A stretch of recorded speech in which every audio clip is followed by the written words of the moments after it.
भाई बहन आँख और कान खोल देंगे।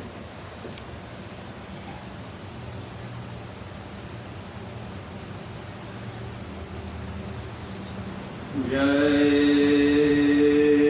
गुरुदेव, जय गुरुदेव, जय गुरुदेव। नाम किसका? प्रभु का पावन नाम, मालिक का प्यारा नाम, समय का जगाया नाम। जय गुरुदेव।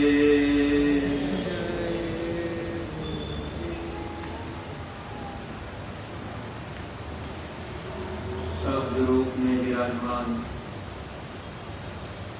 परम पूज्य स्वामी जी महाराज, पूज्य महाराज जी के चरणों में कोटि कोटि नमन प्रणाम करते हुए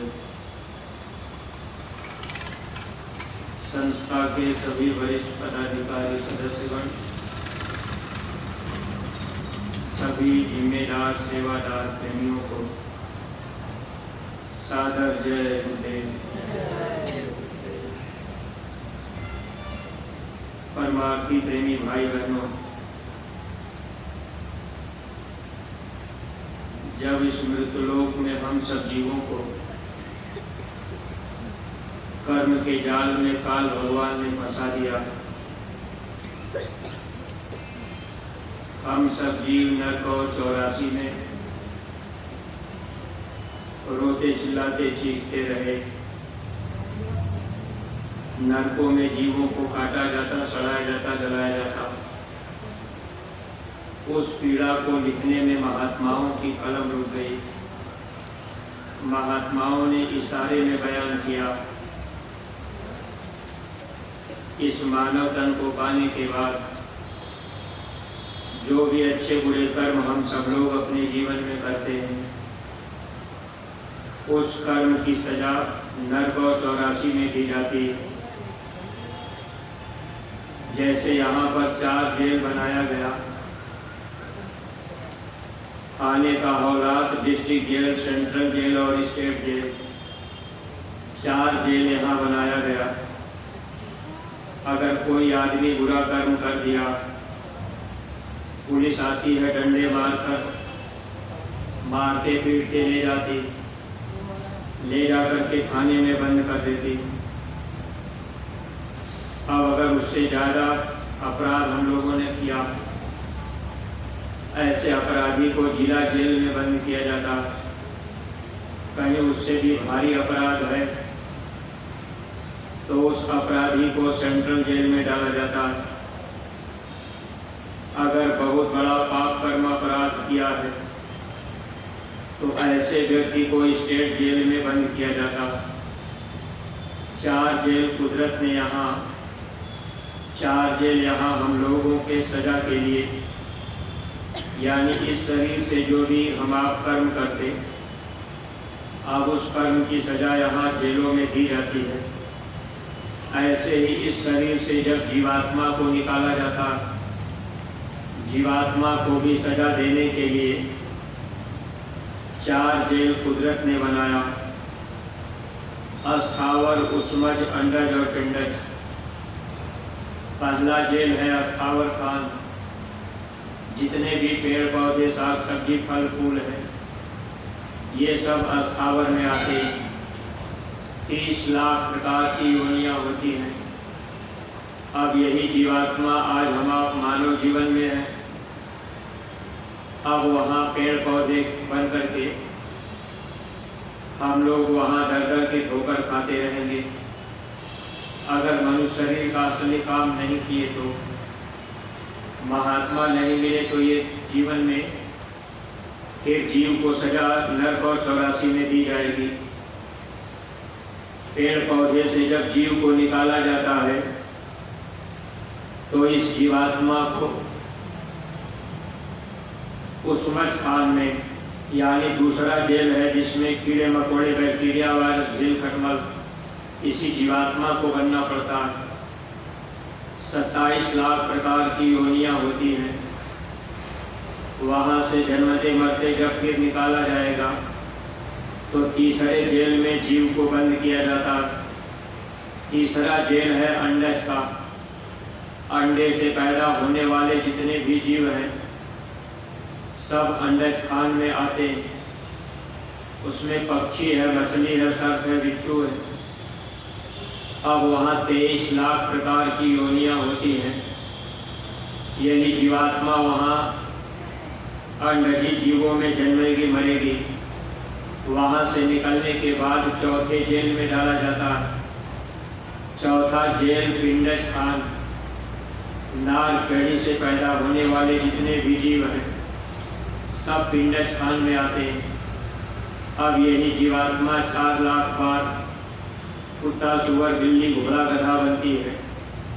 अंतिम योनि गाय और बैल की मिलती है।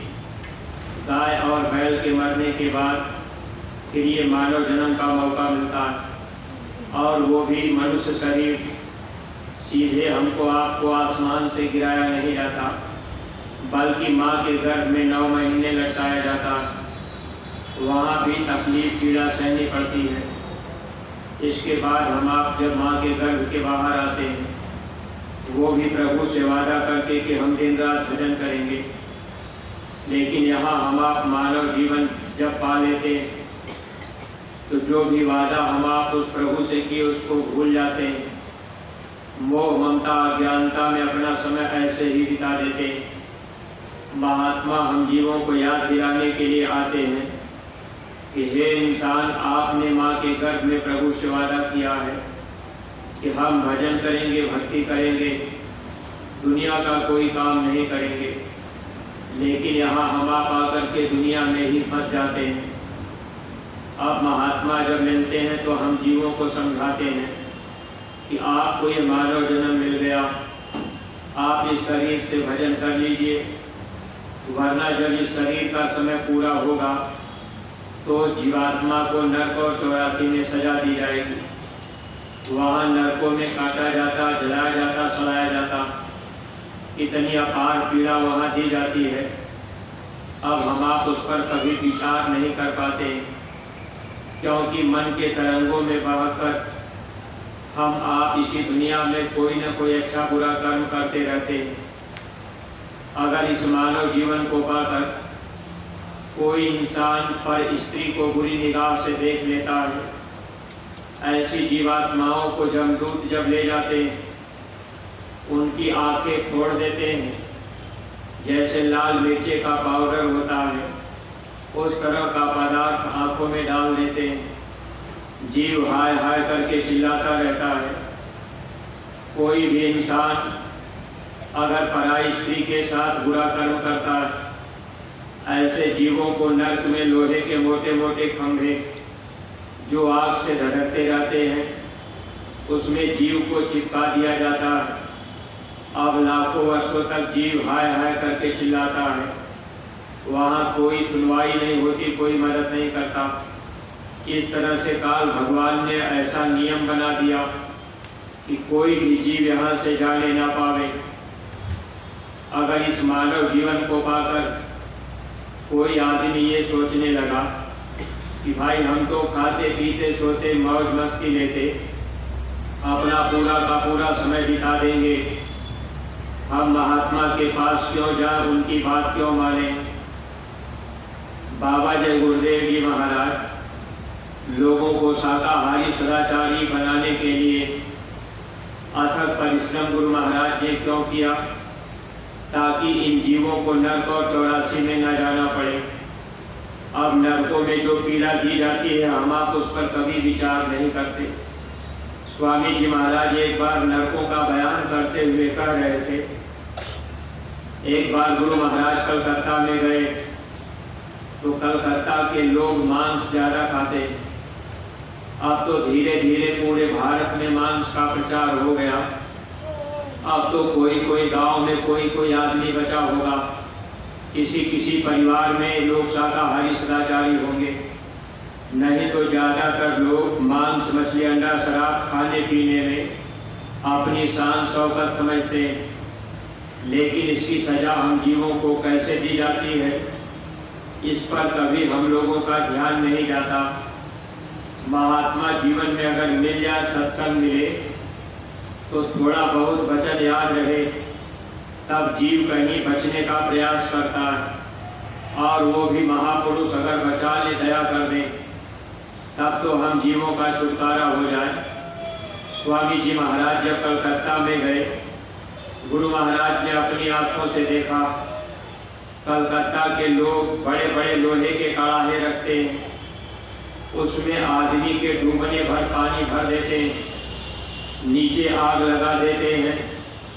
जब कड़ाहे का पानी खौलने लगता है, उसी खौलते हुए पानी में 4-4, 6-6 बकरों को जिंदा उनके हाथ पैर को बांधकर कलकत्ता के लोग उसी खौलते पानी में डाल देते हैं। अब बकरे छटपटाते चिल्लाते रहते हैं। अगर वो बेचारे उस पानी से निकलना भी चाहे, अपना मुंह अगर ऊपर भी कर लिए, तो कड़ाहे के किनारे किनारे आदमी डंडा लेकर के खड़े रहते हैं। अब ऊपर से डंडा मारेंगे, सर पे डंडा पड़ता है, शरीर पूरा पानी में जल रहा। उस समय बकरे तड़प तड़प करके आप चिल्ला चिल्ला करके अपना प्राण त्याग देते। ऐसी तकलीफ नरकों में जीवों को दी जाती। अब वहाँ तो कलकत्ता के लोग इस तरह से मांस पका करके उबाल करके तब पकाते, यानी पहले जीव को उबालते हैं फिर काट करके पकाते। इस तरह से वे लोग मांस खाते। स्वामी जी महाराज ने कहा, ये भारत भूमि राम कृष्ण ईसा मोहम्मद की भूमि है, ये अदले बदले का देश है। राम और कृष्ण को भी बदला चुकाना पड़ा। गुरु महाराज ने कहा, इंसान की क्या औकात है। आज जैसे हम आप इस शरीर को पाकर अगर बुराइयों में फंस गए, बुरे कर्म करने लगे, जीव हिंसा करने लगे, पाप कर्म करने लगे, तो काल भगवान ने उसी तरह से नरक भी बनाया। अब वहाँ ले जा करके नरकों में जलाएंगे, सड़ाएंगे।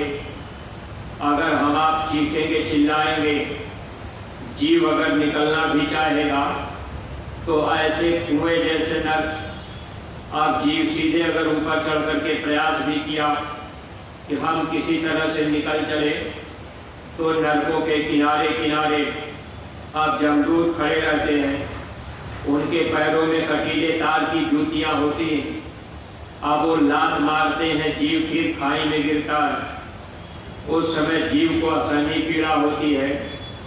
जब गुप्त संतों ने देखा कि इस तरह से नरकों में जीवों को काटा जा रहा, इनको जलाया जा रहा, सड़ाया जा रहा, मारा जा रहा, तब जाकर के गुप्त संतों ने सत्पुरुष से कहा, अब तो जीवों को काल बहुत सजा दे रहा है। जीव वहाँ चीख रहे, चिल्ला रहे, वहाँ कोई मदद करने वाला नहीं है।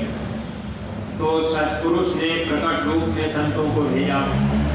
सबसे पहले संत कबीरदास जी इस धरती पर प्रकट रूप में आए।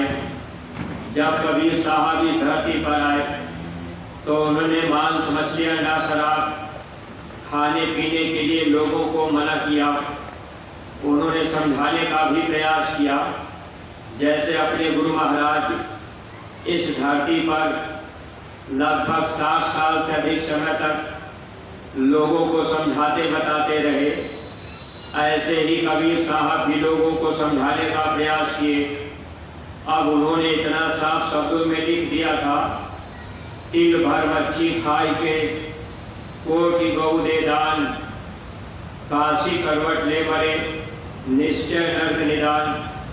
अगर कोई तिल भर भी मच्छी खाया, तो ऐसे जीव को नर्क में वहाँ सजा दी जाती, वहाँ भी काटा जाता, जलाया जाता, सड़ाया जाता।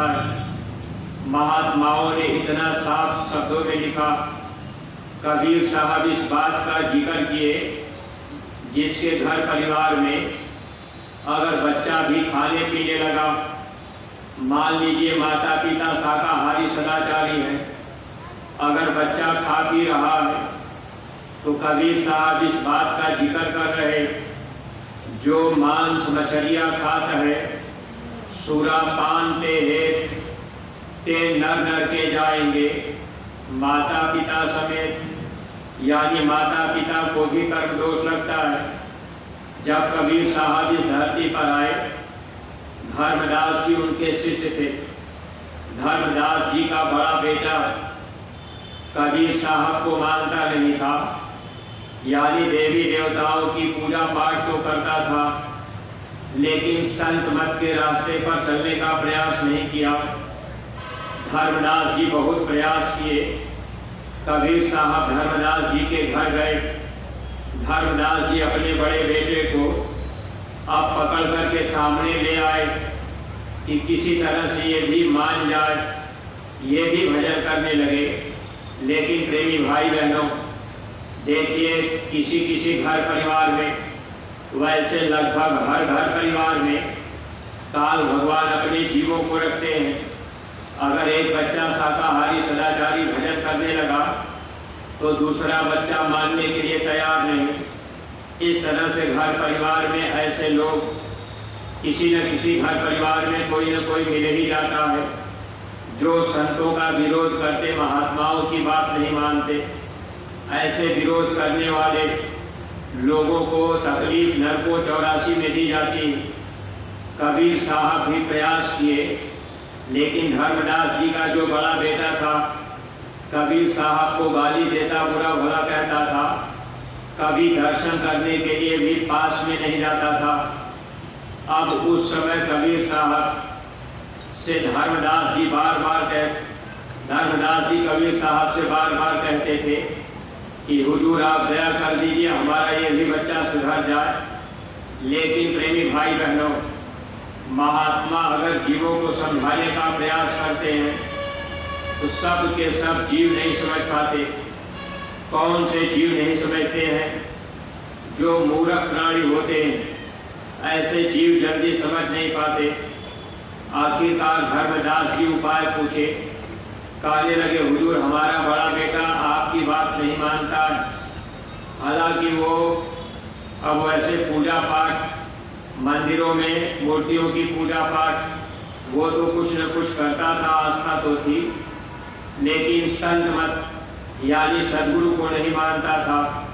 और जब तक सदगुरु जीवन में नहीं मिलेंगे, चाहे जितना हम आप देवी देवता की पूजा पाठ, तीर्थ व्रत चाहे जितना कर लें, लेकिन रास्ता तो 84 का ही रहेगा। इसीलिए कबीर साहब ये बात स्पष्ट कर दिए थे, ताकि संत मत को लोग अगर समझ लेंगे तो लोग अपने आप को बचाने का प्रयास करेंगे। आगे जब महात्मा आएंगे तो लोग उनके पास जाएंगे, उनसे रास्ता लेकर के अपना मानव जीवन सफल बना लेंगे।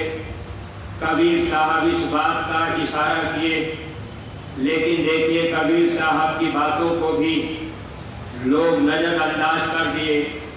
कबीर साहब ने लिखा, कर ले जतन सखी साई मिलन की, गुड़वा गुड़िया सूख सुकलिया, तज दे बुद्धि लड़कैया फिरन की, देवी देवता भूया भवानी, ई मार्ग 84 चलन की। यानी देवी देवता भूया भवानी की पूजा पाठ करने वाले जीवों के लिए कबीर साहब कह रहे, तो ऐसे जीव फिर 84 में जाएंगे। ये रास्ता 84 में ले जाता है। इसीलिए अपने सत्संगी प्रेमी भाई बहनों को चाहिए, जब हम लोगों को रास्ता सच्चा मिल गया, सच्चे शब्द भेदी सदगुरु मिल गए, नाम की जहाज गुरु महाराज ने हम लोगों को पकड़ा दी, उस नाम की जहाज पर बैठने के लिए सुमिरन, ध्यान और भजन करना जरूरी है। जैसे आपको टिकट अगर मिल जाए, अब आपको ट्रेन में बैठ करके बम्बई जाना है, अगर आप टिकट ले करके स्टेशन पर आप बैठे रहेंगे, ट्रेन आएगी, ट्रेन में अगर आप नहीं चढ़ेंगे, ट्रेन फिर चली जाएगी, गाड़ी आपकी छूट जाएगी, यानी टिकट होते हुए भी आप बम्बई नहीं जा पाएंगे। ऐसे नाम दान का टिकट पाने के बाद अगर जीव सुमिरन ध्यान भजन नहीं करता तो नाम रूपी जहाज पर हम आप बैठ नहीं पाए। इसलिए नाम रूपी जहाज पर बैठने के लिए सुमिरन, ध्यान और भजन हर परमार्थी सत्संगी प्रेमी के लिए जरूरी होता है। अगर हम आप निमित्त मात्र सुमिरन, ध्यान, भजन करते रहे और गुरु महाराज की दया कृपा का लाभ लेने के लिए उनके वचनों का हम आप पालन करते रहे, थोड़ा अपने खान पान का ध्यान रखें, क्योंकि खान पान का अगर ध्यान नहीं रखेंगे तो सुमिरन, ध्यान और भजन में मन नहीं लगेगा। इसीलिए महापुरुषों ने लिखा था कि ऐसे लोगों का मिलना जुलना भी ऐसे लोगों के साथ में नहीं करना चाहिए। ऐसे लोगों का साथ नहीं होना चाहिए। किसका? जो मांस मछलियाँ खाता है। अब मांस मछली खाने पीने वालों का साथ नहीं होना चाहिए। प्रेमी भाई बहनों, ऐसे लोगों का साथ करने पर जीव के ऊपर कर्मों का भार आता है। मांस आहारी मानवा प्रत्यक्ष राक्षस अंग, इनकी संगत मत करो, परत भजन में भंग। महापुरुष हम जीवों को समझा रहे। ये बात तो कबीर साहब पहले ही लिख दिए ताकि लोग इन बातों को पढ़ करके समझ जाएंगे और लोग शाकाहारी सदाचारी रहेंगे। लेकिन देखिए, कबीर साहब जब आए, कबीर साहब की बातों को समय पर लोग नहीं माने। हालांकि उनकी पुस्तकें आज प्राइमरी स्कूल से लेकर के डिग्री कॉलेज तक पढ़ाई जा रही, लेकिन जो शिक्षा कबीर साहब हम जीवों के हित के लिए देके गए, अगर आज स्कूल और कॉलेजों में भी पढ़ाने वाले अध्यापक बच्चे बच्चियों को ये बात समझाने बताने का प्रयास करते रहते, अगर वो अपने खुद शाकाहारी सदाचारी होते, तब बच्चे बच्चियों को भी प्रयास करते बताते कि मांस खाने से, शराब पीने से इतना बड़ा नुकसान होता है, फिर जीव को नरक और 84 में जाना पड़ता है। आखिर कबीर साहब इस बात का जिक्र इसीलिए किए कि जब लोग इन बातों को पढ़ेंगे, समझेंगे और बच्चों को भी पढ़ाएंगे, बताएंगे, तो आने वाली पीढ़ियाँ यानी बच्चे भी शाकाहारी सदाचारी रहेंगे, तो उनको नरक और 84 में नहीं जाना पड़ेगा। अगर महापुरुष से रास्ता लेकर सुमिरन, ध्यान, भजन करने लगेंगे तो उनको दया दुआ मिलेगी और उनका जन्म सार्थक बन जाएगा। लेकिन प्रेमी भाई बहनों, अगर महापुरुष से नाम की टिकट अगर हम आप नाम दान ले भी लिए, फिर सुमिरन, ध्यान, भजन हम आप नहीं किए, तो धोखा तो हम लोग भी खा रहे। इसलिए हर परमार्थी प्रेमी भाई बहनों के अंदर ये भाव रहना चाहिए, अगर हमको नाम दान मिल गया तो हम आप निमित्त मात्र सुमिरन, ध्यान, भजन किया करें। स्वामी जी महाराज कहते थे कि आप साधना निमित्त मात्र करो, बाकी सब गुरु की दया का काम है। जो भी काम होगा गुरु की दया से होगा। लेकिन अगर साधन भजन नहीं बन रहा, मन आपका धोखा देगा कि भाई हम झूठे क्या बैठे, तो परमार्थी प्रेमी भाई बहनों, फिर हम आप धोखा खा जाएंगे। इसलिए निमित्त मात्र सुमिरन, ध्यान, भजन में बैठने की जरूरत है और जो भी आदेश महापुरुष हम जीवों के लिए करें, हम आप उसका पूरा पूरा पालन करें। आज बहुत से सत्संगी प्रेमी भाई बहन, देखिए स्वामी जी महाराज के निज धाम जाने के बाद अब पूज्य महाराज जी जो भी वचन फरमाते हैं, सत्संगी प्रेमी भाई बहनों के मन में ये भाव रहता है कि हम तो गुरु महाराज की बात मानेंगे। अगर गुरु महाराज की बातों को हम आप मानते तो स्वामी जी महाराज ने जैकेट पहना करके हम लोगों को शाकाहार का प्रचार करने का आदेश गुरु महाराज ने ही दिया था। लेकिन आप अगर ध्यान से देखेंगे तो हर सत्संगी प्रेमी भाई बहन जैकेट भी नहीं पहन पाते, हर लोग शाकाहार का प्रचार भी नहीं कर पाते। स्वामी जी महाराज कहते थे मेरा संदेश जन जन तक पहुंचा देना। पूज्य महाराज जी ने हम प्रेमियों के हित के लिए कहा कि आप सभी सत्संगी प्रेमी भाई बहन एक एक गांव को गोद लेकर के गुरु महाराज की वचन बाणियाँ घर घर जन जन तक पहुंचा देना। ये आदेश तो अपने गुरु महाराज ही दे के गए, लेकिन अब उसी बात को महाराज जी अगर दोहरा दिए तो हम आप शंका संदेह में आ गए। इसमें नुकसान हम प्रेमियों का होगा, क्योंकि गुरु कोई हाड़ मास का पुतला नहीं होते। महापुरुषों ने लिखा है, बाणी गुरु गुरु है बाणी, पीती बाणी अमृत सारे, गुरु बाणी सेवक जो माने, सदगुरु उसको स्वयं निस्तारे। जो अपने गुरु महाराज की बीती बाणी है, उसी बाणी को पूज्य महाराज जी दोहराकर अब हम प्रेमियों को याद दिलाते हैं, बताते हैं। तो हम आप अगर शंका में हो गए और हम आप एक एक गांव गोद दे करके प्रचार प्रसार नहीं कर पाए, एक तरह से हम आप धोखा खा रहे। इसलिए परमार्थी प्रेमी भाई बहनों, हमेशा गुरु आदेश में हम आप चले और जो भी अपने गुरु दरबार से आदेश मिले उस आदेश का पालन हम सत्संगी प्रेमी भाई बहन बराबर करते रहे। अगर उस आदेश का हम आप पालन करेंगे, दया दुआ हम लोगों को मिलती रहेगी। अगर शंका संदेह में हो जाएंगे तो गुरु महाराज ने कहा था कि बच्चे तुम मेरे खेल को देखकर भ्रमित मत होना, आते जाते रहना, विश्व को शांति यही से मिलेगी।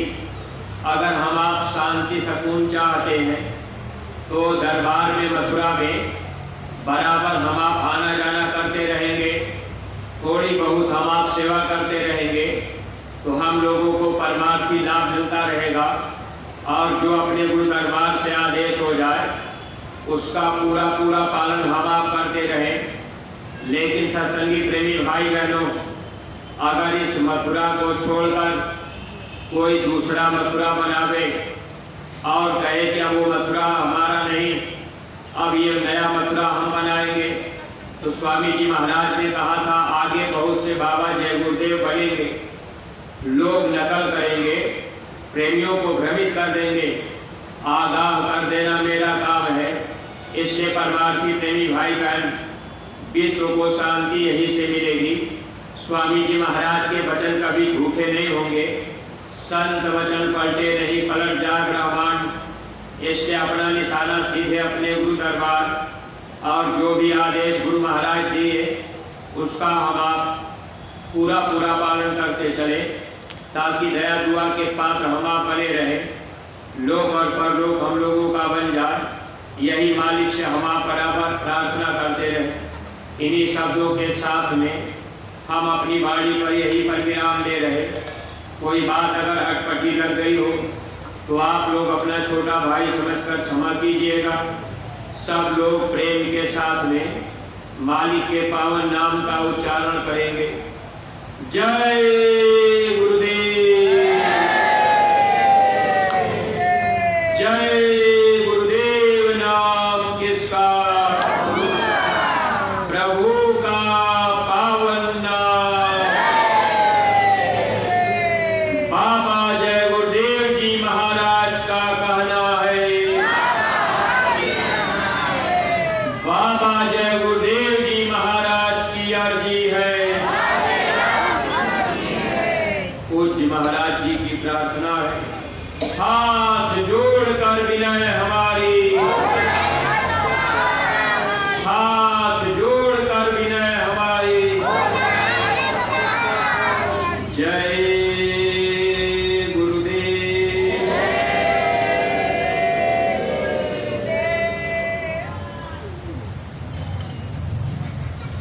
अब जो भी